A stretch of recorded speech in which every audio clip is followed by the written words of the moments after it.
नमस्कार, मी भाऊ तोरसेकर. तुम्ही बघत आहात प्रतिपक्ष. मित्रांनो, वाझे प्रकरणात अखेर मुंबईचे पोलीस आयुक्त परमवीर सिंग यांचा बळी गेलेला आहे. तो जाणार होता हे उघड होतं.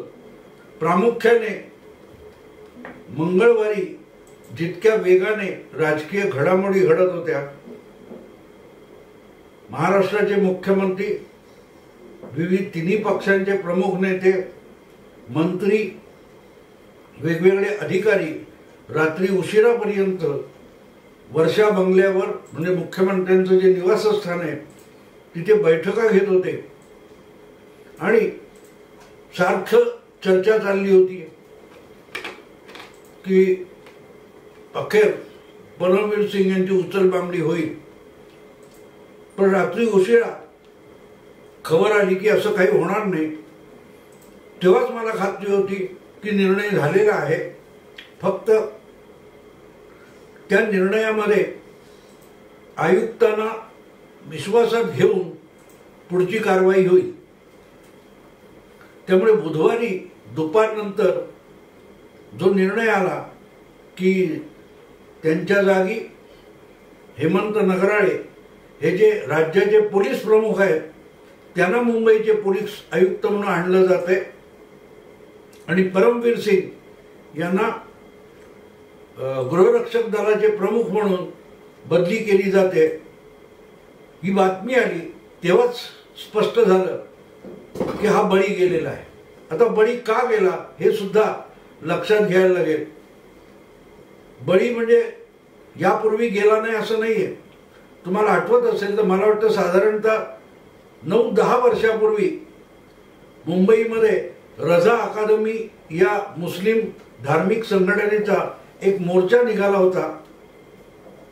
म्यानमारमध्ये जे रोहिंग्या मुस्लिमांच्यावर हल्ले झाले होते, शिरकाण झालं होतं, त्याच्या निषेधार्थ मुंबईत ऐन गणपती वगैरे हा काळ होता, मोहरमचा काळ होता आणि त्या दरम्यान एक मोर्चा रजा अकादमी योजलेला होता आणि त्या मोर्चासाठी हजारोच्या संख्येने लोक आले होते आणि त्यामध्ये अगदी काही पोलीस अधिकाऱ्यांनी व्यासपीठावर जाऊन शांततेचं आवाहन केलं होतं आणि तरीही त्या मोर्चानंतर प्रचंड दंगल माजली होती. इतकी भयंकर दंगल माजली होती की तिथे एक अमर जवान ज्योती म्हणून स्मारक आहे त्याची देखील मोडतोड झाली होती. CST स्टेशनमध्ये, म्हणजे जे मध्य रेल्वेचं जे मुख्यालय आहे तिथे ज्या महिला पोलीस होत्या त्यांच्याशीही शारीरिक चाळे करण्यापर्यंत दंगलखोरांची मस्ती गेलेली होती. अशा वेळेला काही दंगेखोरांना पोलिसांनी पकडलं होतं आणि त्या दंगेखोरांना सोडण्यासाठी खुद्द पोलीस आयुक्तांनी जो पुढाकार घेतला तो पत्रकारांनी बघितला, तो रेकॉर्ड पण झाला आणि त्यामुळे अरूप पटनाईक नावाचे जे पोलीस आयुक्त होते त्यांना तडकाफडकी त्याच दिवशी बदली करण्यात आलं होतं. त्यामुळे परमवीर सिंग यांच्या बाबतीत जे झालं ते नवीन आहे असं बिलकुल नाही. यापूर्वी अनेक पोलीस आयुक्तांच्या बाबतीत अशा गोष्टी घडलेल्या आहेत. मला वाटतं 1993 साली मुंबईत जी दंगल 92-93 मध्ये झाली त्यानंतर देखील जे तेव्हा पोलीस आयुक्त होते त्यांनाही मुंबईतलं वातावरण निवळेपर्यंत ठेवलेलं नव्हतं. भावे किंवा काहीतरी नाव होतं, मला आठवत नाही आता, पण त्यांनाही तडकाफडकी मुंबईच्या पोलीस आयुक्त पदावरून हलवण्यात आलेलं होतं. ही सगळी पार्श्वभूमी लक्षात घेतली तर आता जी परमवीर सिंग यांची बदली झालेली आहे ही मात्र वेगळ्या स्वरूपाची आहे. त्यावेळेला पोलीस आयुक्तांना मुंबईत कायदा व्यवस्था राखता आली नाही यासाठी जावं लागलं होतं. मग ते रजा अकादमीचा मोर्चा असो किंवा मुंबईत झालेली दंगल आणि बॉम्बस्फोट असो, परमवीर सिंग यांची बदली जी झाली आहे याचं कारण असं की त्यांना मुंबईचं पोलीस सोडून द्या. अखंड मुंबई 2 कोटी लोकसंख्येची जिथे हालचाल होत असते या पोलीस आणि कायदा व्यवस्थेसाठी हटवण्यात आलेलं नाही, त्यांना खुद्द पोलीस खात्यात काय चाललंय याचा थांग पत्ता नव्हता. किंबहुना त्यांच्या नाकाखाली त्यांच्या सगळ्यात जास्त विश्वासातला एक अत्यंत दुय्यम कनिष्ठ पातळीवरचा पोलीस अधिकारी राजरोज गुन्हेगारी करत होता आणि तरीही ते त्याला पाठीशी घालत होते किंवा त्याकडे कानाडोळा करत होते, म्हणून परमबीर सिंग यांना जावं लागलं. मात्र तरीही त्यांची पाठराखण, आधी जे लोक वाझेची पाठराखण करत होते तेच लोक परमबीर सिंग यांचीही पाठराखण करत होते. पण तरीही परमबीर सिंग यांना जावं लागलं. आणि ते जावं लागलं तर त्याचं कारण आपण लक्षात घेतलं पाहिजे. ज्या प्रकारे सचिन वाझे यांना अटक करण्यात आली, त्यांची चौकशी झाली आणि नंतर अटक झाली, तशीच काहीशी परिस्थिती खुद्द परमबीर सिंग यांच्या बाबतीत होऊ शकते अशी जेव्हा चाहूल लागली, त्यानंतर महाराष्ट्र सरकारने, मुख्यमंत्र्यांनी, गृहमंत्र्यांनी आणि आघाडीतल्या सगळ्या नेत्यांनी एकत्र येऊन हा तडकाफडकी निर्णय घेतला. पण ती रुटीन आहे, नित्य नेमाचा भाग आहे बदली हा, असं दाखवण्यासाठीच इतका वेळ लावला. आणि याची एक पार्श्वभूमी लक्षात घेतली पाहिजे. हे सगळं प्रकरण NIA कडे गेलेलं आहे आणि NIA ने ज्या प्रकारे वाझे यांना अटक केली त्याच प्रकारे कदाचित परमबीर सिंग यांना चौकशीला बोलवलं जाईल आणि त्यांनाही अटक होण्याची शक्यता लक्षात घेऊन परमबीर यांना त्यांच्या पदावरून बाजूला करण्यात आलेले.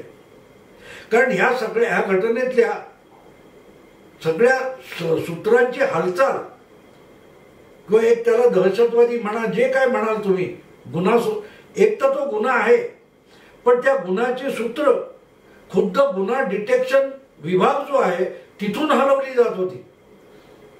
आणि हे यातलं काहीही आयुक्तांना माहिती नसेल तर ते मुळात आयुक्त काय साधा इन्स्पेक्टर व्हायच्या सुद्धा गुणवत्तेचे नाहीत असं म्हणावं लागेल. ज्या इनोव्हाचा गवगवा चालू होता 15 दिवस, ती इनोव्हा त्याच पोलीस आयुक्तालयाच्या आवारात उभी होती आणि त्याचा सगळ्या चॅनेलवरून त्याची चर्चा चालली होती.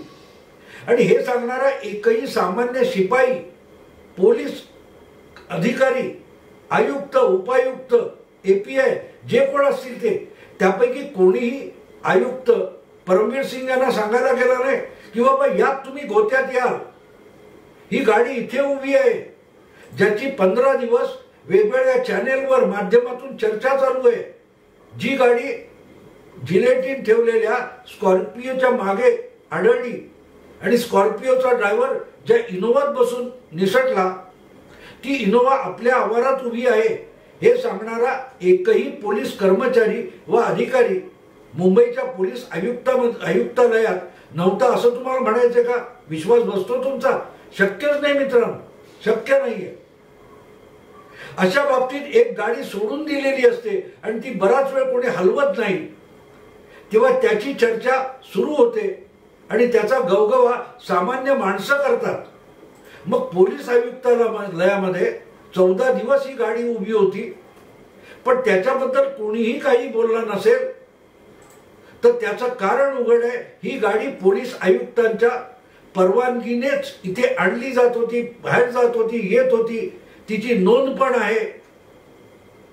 त्यामुळे याविषयी पोलीस आयुक्तांकडे तक्रार केली तर आपण काळ्या यादीत ढकलले जाऊ अशा भीतीपोटीच बहुतांशी आयुक्तालयातल्या पोलीस कर्मचाऱ्यांनी तोंड उघडलं नाही. कारण आपण सांगायला गेलो तरी आपल्यालाच कुठेतरी गोवलं जाईल ही दहशत त्याला कारण होती. आणि त्यामुळे या प्रकरणातून परमबीर सिंग सहजासहजी सुटणं शक्य नाही, ही गोष्ट उघड आहे. आणि म्हणूनच दुसरा भाग आता लक्षात घ्या की NIA संस्थेचे जे प्रमुख अधिकारी, IG किंवा काही इन्स्पेक्टर जनरल म्हणतात किंवा प्रमुख म्हणतात खात्याचे, ते मुंबईत दाखल झाले. याचा अर्थ सरळ आहे की पोलीस आयुक्तांना सुद्धा वाझे प्रकरण किंवा मनसुख प्रकरण किंवा जिलेटिन प्रकरण यामध्ये चौकशीसाठी पाचारण केलं जाणार आहे आणि या सगळ्या गहन प्रश्नांची उत्तरं, गुंतागुंतींच्या प्रश्नाचा खुलासा परमबीर सिंग देऊ शकले नाहीत, तर वाजे यांच्यापेक्षा परमबीर सिंग यांची स्थिती किंचितही वेगळी होणार नाही. लक्षात ठेवा, वाजे यांना जे काय म्हणतात रिमांड मागण्यात आला, त्याचं एक कारण असं होतं की वाजे चौकशी आणि तपास कामात सहकार्य करत नाही. जे पुरावे सापडलेले आहेत, ज्या गोष्टी डोळ्याने उघड दिसत आहेत आणि त्याविषयी समाधानकारक खुलासा जर तपासाला बोलवलेला व्यक्ती योग्य खुलासा करत नसेल तर त्याला रिमांडवर घेऊन त्याच्यावर प्रश्नांचा भडीमार केला जातो, त्याची चौकशी चालते. त्यामुळे वाजे ज्या प्रकारे प्रश्नांची उत्तरं देण्याला टाळाटाळ करत होते, तशीच टाळाटाळ परमबीर सिंग करू शकतात आणि ती झाली तर परमबीर सिंग यांना अटक करावी लागेल.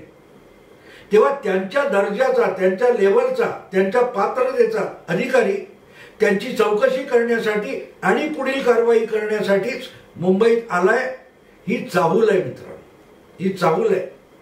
कारण NIA जे प्रमुख आहेत दिल्लीत बसतात ते मुंबईत दाखल झालेत आणि त्यानंतर परमबीर सिंग यांच्या बदलीसाठी धावपळ सुरू झाली. त्या दोन गोष्टी लक्षात घेतल्या पाहिजेत. परमबीर सिंग आपला NIA सर्वोच्च प्रमुख मुंबईत दाखल झाले आणि इनोवा ही मुंबईच्या पोलीस आयुक्तालयात सापडली. त्यानंतर एक मर्सिडीज गाडी CST स्थानकामध्ये बराच काळ अशीच सोडून दिलेली सापडली. त्यामध्ये 5 लाखाची कॅश मिळाली. अनेक नंबर प्लेट मिळाल्या, ज्या स्कॉर्पिओच्या बदललेल्या नंबर प्लेट आहेत असं सांगितलं जातं. एक शर्ट मिळालं, एक डायरी मिळाली, अनेक काही वस्तू मिळाल्या. या सगळ्या गोष्टी लक्षात घेतल्या तर याचा खुलासा परमबीर सिंग यांना समकालीन किंवा तत्कालीन मुंबईचे पोलीस आयुक्त म्हणून करावा लागेल. कारण यातले बरेच धागेदोरे, पुरावे आणि सूत्र ही पोलीस आयुक्तालयाच्या आवारातून हल्लेली आहेत आणि त्यात टंगळमंगळ केली तर मग जे वाजेंचं झालं तेच परमबीर सिंग यांचं होऊ शकतं. आणि तसं झालं तर मुंबई पोलिसांच्या आयुक्ताला त्या पदावर असताना चौकशीला बोलवलं किंवा अटक झाली, ही मुंबई पोलिसांची प्रचंड मोठी बदनामी होऊ शकते, बेअब्रू होऊ शकते. ती बेअब्रू टाळण्यासाठी तडकाफडकी त्यांची बदली करण्याऐवजी त्यासाठी एक रुटीन दाखवण्यात आलं आणि त्यांना त्या पदावरून बाजूला करण्यात आले. म्हणजे उद्या जर त्याच कारणासाठी परमबीर सिंग यांना बोलावलं गेलं चौकशीसाठी तरी मुंबईच्या पोलीस आयुक्तांना एका दहशतवादी घटनेतले संशयित म्हणून बोलावलं गेलं असं होणार नाही. आणि असं यापूर्वी झालेलं आहे. तुम्हाला आठवत असेल तर 1992-93च्या दंगलीमध्ये एक सुलेमान उस्मान बेकरी नावाची मस्जिद बंदरमध्ये एक मोठी मिठाईचं दुकान आणि बेकरीचं दुकान आहे, प्रचंडच्या प्रचंड दुकान आहे. आणि ते दुकान हे मशिदीच्या पुढल्या भागातल्या दुकानात आहे. आणि तिथे झालेल्या पोलीस कारवाईमध्ये काही लोक मारले गेले होते मशिदीत. त्यावर मला वाटतं पटेल आयोगाचा जो अहवाल आहे त्याच्यात ठपका ठेवला होता. म्हणून तत्कालीन जे जॉईंट पोलीस कमिशनर होते रामदेव त्यागी, हे नंतर मुंबईचे कमिशनर झाले आणि त्याच पदावर निवृत्त सुद्धा झाले. त्यांना निवृत्त झाल्यानंतर बोलवण्यात आलेलं आहे. त्यामुळे मुंबई पोलीस आयुक्त जो आहे तो निवृत्त झाला तरी त्याच्या काळातल्या ज्या कारवाया असतात, ऍक्शन्स असतात, निर्णय असतात, त्याची चौकशी होऊ शकते आणि ती चौकशी करताना वेळ आली तर त्याला अटक होऊ शकते. आणि रामदेव त्यागी यांना सुद्धा अटक झालेली होती. तशीच कहाणी मुंबई बॉम्बस्फोटाचा तपास घेणाऱ्यांमध्ये जे पुढाकार घेतलेले अधिकारी होते आणि पुढे मुंबईचे कमिशनर झाले ते रणजित सिंग शर्मा यांनाही तेलगी प्रकरणामध्ये ठपका ठेवून तपासाला बोलवण्यात आलं होतं, SITच्या कडून बोलवण्यात आलं होतं आणि SITने जी चौकशी केली त्यानंतर ते सहकार्य देत नाहीत म्हणून त्यांनाही अटक झालेली होती. पण रणजित सिंग शर्मा किंवा त्यागी यांना निवृत्त झाल्यानंतर अटक झाली होती. परमवीर सिंग निवृत्त झालेले नाहीत, ते अजूनही पोलीस सेवेत आहेत, महाराष्ट्राच्याच पोलीस सेवेत आहेत, पण मुंबई पोलीस आयुक्त पदावरून त्यांना बाजूला करण्यात आलं. त्यामुळे मुंबई पोलीस जे आहेत तथाकथित मोठे स्कॉटलंड यार्डच्या पातळीचे आणि लेवलचे आहेत, त्यांनी मोठं काय ते जगात त्यांची कीर्ती आहे असं जे शिवसेनेचे प्रवक्ते पूर्वीचे क्राईम रिपोर्टर सांगतात, त्यांची बेअब्रू पदावर असताना होऊ नये म्हणून त्यांना बाजूला करण्यात आले आणि तडकाफडकी करण्यात आले. तुम्हाला आठवत असेल तर अगदी 1 आठवड्यापूर्वीपर्यंत महाराष्ट्राच्या विधिमंडळाचं अधिवेशन चालू होतं आणि त्या अधिवेशनामध्ये खुद्द गृहमंत्री सुद्धा सचिन वाझे यांचा प्रचंड बचाव मांडत होते. उलट सत्य विरोधी पक्ष नेते देवेंद्र फडणवीस यांनी मांडलं, ते नाकारण्यासाठी वाटेल त्या थराला जाऊन गृहमंत्री अनिल देशमुख वाझे यांचा बचाव मांडत होते आणि अगदी अर्णब गोस्वामीला तुमच्या लाडक्याला अटक केली म्हणून पोटात दुखतं का असंही विचारलं गेलं होतं. पण तेच अधिवेशन संपण्यापूर्वी त्याच वाझेंना बदली करण्याची नामुष्की अनिल देशमुख यांच्यावर आली आणि बघता बघता वाझे याला NIA ने अटक केलेली आहे आणि ती अटक केल्यानंतर त्याला निलंबित करण्याची कारवाई सुद्धा त्याच मुंबई पोलिसांना आणि महाराष्ट्राच्या गृह खात्याला करावी लागलेली आहे. आता गंमत लक्षात घ्या, हे सगळं होताना त्याविषयी मुंबईचे तेव्हाचे पोलीस आयुक्त आणि वाझेला परत एकदा पोलीस खात्याच्या सेवेत बोलावणारे आणि त्याच्याकडे सगळ्याच्या सगळ्या वादग्रस्त आणि हाय प्रोफाईल केस सोपवणारे पोलीस आयुक्त यातून सुटू शकत नाहीत. कुठच्या आधारावर या हायकोर्टाने निलंबित केलेल्या अधिकाऱ्याला तुम्ही परत घेतलं आणि परत घेतलं त्याच्याकडे या सगळ्या हाय प्रोफाईल केसेस का सोपवल्या याचं उत्तर परमवीर सिंग यांना द्यावं लागेल. कशासाठी हे प्रकरण आपण बघतोय त्यामध्ये एक कुभांड रचून एक खोटा दहशतवादी हल्ला होण्याच्या शक्यतेचं नाटक रंगवण्यात आलं. मग यापूर्वीच्या प्रत्येक हाय प्रोफाईल केसमध्ये आपण गेलो तर अगदी अर्णब गोस्वामीच्या TRP प्रकरणातील अटकेपासून आजपर्यंतच्या सगळ्या केसेस तपासाव्या लागतील. आपला अधिकार क्षेत्र असो की नसो त्यात वाझे ढवळाढवळ करत होते आणि कोणी चकार शब्द बोलत नव्हता. ना पोलीस खात्यात ना गृह खात्यात कोणी वाझे यांचा अधिकार क्षेत्र काय हा प्रश्न विचारत नव्हता आणि तो विचारला तर माध्यम त्याला दाद देत नव्हती. अर्णब गोस्वामीने त्याच्या अटकेनंतर हा प्रश्न विचारला होता पण माध्यम सुद्धा गप्प बसलेली आहेत. कुठच्या चॅनलने कुठल्या वर्तमानपत्राने हा प्रश्न उपस्थित केला नाही की अर्णबला जर रायगडचे पोलीस पकडायला आले होते तर त्यात सहकार्य NM जोशी पोलीस ठाणे देऊ शकतं, मग क्राईम ब्रँचचे सचिन वाझे तिथे काय करत होते. आणि हाच प्रश्न विधिमंडळामध्ये विरोधी पक्षनेते देवेंद्र फडणवीस यांनी विचारला, जे देवेंद्र फडणवीस स्वतः 5 वर्ष मुख्यमंत्री होते आणि मुख्यमंत्री असतानाच्या काळामध्ये ते स्वतःच गृहमंत्री होते. त्यामुळे गृह खातं कसं चालतं हे त्यांना नेमकं माहिती होतं आणि म्हणून त्यांनी विधिमंडळात हा प्रश्न विचारला होता की जिलेटिनच्या कांड्या असलेली स्कॉर्पिओ मिळाली तिथे सर्वात आधी सचिन वाझे पोहोचले कसे. तेव्हा त्याला उडवाउडवीची उत्तरं देण्यात आली होती. त्याचा खुलासा करायला परमवीर सिंग पुढे आले नाही. जे परमवीर सिंग TRPच्या केसमध्ये पत्रकार परिषदा लागोपाठ घेत होते, वेगवेगळ्या चॅनेलवर जाऊन खुलासा करत होते आणि म्हणून सचिन वाझे अडकलेलेच आहेत. पण परमवीर सिंग बदली झाल्यामुळे सुटले असं बिलकुल म्हणता येणार नाही. बात निकली है तो बहुत दूर तक जाएगी हे मी वारंवार सांगत आलो. आता त्यातला आणखीन एक शेवटचा मुद्दा सांगून आजचा विषय थांबवतो. मित्रांनो, हे सगळं नाटक TRP पासून सचिन वाझेला आणण्यापासून अनेक वादग्रस्त विषय निघाले. बदल्यांपासून भानगडींपर्यंत सगळा जो सवडा गोंधळ महाराष्ट्राच्या आणि मुंबई पोलीस खात्याच्या कामकाजात चालू होता, त्यावेळेला आपला महाराष्ट्राचे जे पोलीस प्रमुख होते सुबोध जायस्वाल यांना किती वेळ महाराष्ट्र सरकारने विश्वासात घेतलं. जो महाराष्ट्राचा पोलीस प्रमुख आहे त्याला विचारल्याशिवाय किती बदल्या झाल्या. अनेकदा तर जी बातमी उघड समोर आलेली होती की ज्या बदल्या होत आहेत त्या पोलीस प्रमुखाला अंधारात ठेवून घेतल्या जातात. हे अलीकडेच वडेट्टीवार बोलले की मला अंधारात ठेवून MPSCच्या परीक्षा रद्द करण्यात आल्या.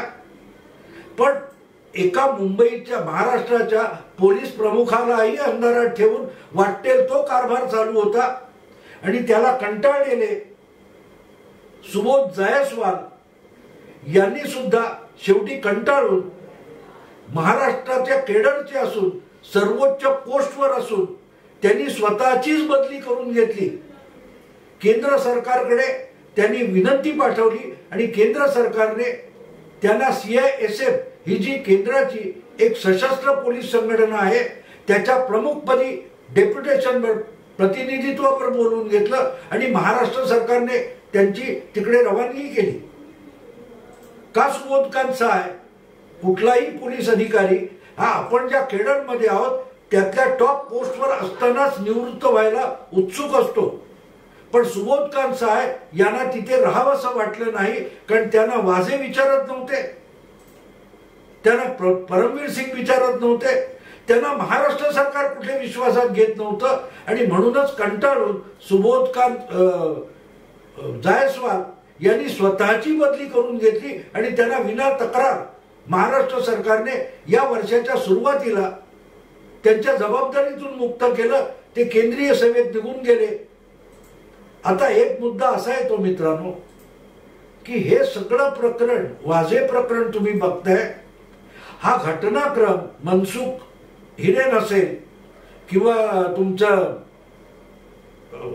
या जिलेटिनच्या कांड्या ठेवणं असेल, या संबंधीची ज्याची चर्चा आता किंवा तपास NIA करते आणि ज्याची चर्चा माध्यमातून चालू आहे, तपास NIA करते, ते सगळं प्रकरण सुबोध जायस्वाल हे महाराष्ट्राच्या केडर मधून केंद्रीय सर्व्हिस मध्ये गेल्यानंतर सुरू झालेला क्रम आहे. हा घटनाक्रम सुबोध जायस्वाल हे महाराष्ट्र पोलीस खात्यातून बाहेर पडल्यानंतरचा आहे आणि त्या आधीच्या अनेक फायली या सुबोध जायस्वाल यांनी पोलीस प्रमुख म्हणून बघितलेल्या असू शकतात. त्यांचा तो अधिकार होता आणि त्यांना सरकार असो की वेगवेगळ्या महाराष्ट्रातल्या पोलीस खात्याचे प्रमुख असोत, ते त्यांना त्या फायली नाकारू शकत नव्हते. सुबोध जायस्वाल यांच्याकडे या सगळ्या फायली आणि त्यातले महत्वाचे तपशील असतील तर जानेवारीच्या किंवा 2021च्या सुरुवातीला जायस्वाल हे महाराष्ट्र केडर सोडून केंद्राच्या सर्व्हिसमध्ये गेले आणि त्यानंतर वाझे यांची गठडी वळण्याचा प्लॅन सुरू झाला का, याचं उत्तर प्रत्येकाने आपापल्या परीने शोधा. मी त्यात अधिक जाणार नाही. मी तुमच्या समोर काही धागे आणून प्रत्येक व्हिडिओ मधून एपिसोड मधून सोडतोय. तुम्ही आपापल्या पद्धतीने ते धागे जुळवण्याचा प्रयत्न करा. हे रहस्य तुम्हीही उलगडू शकता, कदाचित माझ्यापेक्षा वेगाने उलगडू शकता. मला ज्या ठिकाणी प्रश्नचिन्ह दिसतंय असे सगळे धागे दोरे मी तुमच्या समोर आणून ठेवतोय. त्यामुळे हा व्हिडिओ तुम्हाला आवडला तर लाईक करा, शेअर करा, मित्र परिचितांना मुद्दाम फॉरवर्ड करा. याच्यावर जितकी जास्त चर्चा होईल आणि सामान्य जनता पोलीस खात्याच्या या सगळ्या कारभाराबद्दल, त्याविषयीच्या राजकारणावर जितके अधिक विचार करू लागेल, तेवढं महाराष्ट्रातील कायदा सुव्यवस्था सुदृढ व्हायला मदत होईल. म्हणूनच मी हे तुमच्या समोर मांडतोय. हे सगळं प्रतिपक्षामधून मांडलं जातं. म्हणून प्रतिपक्षाला अधिकाधिक सबस्क्राईब करा, त्याचे सदस्य व्हा, त्याला पाठिंबा द्या. आता इथेच थांबतो. नमस्कार.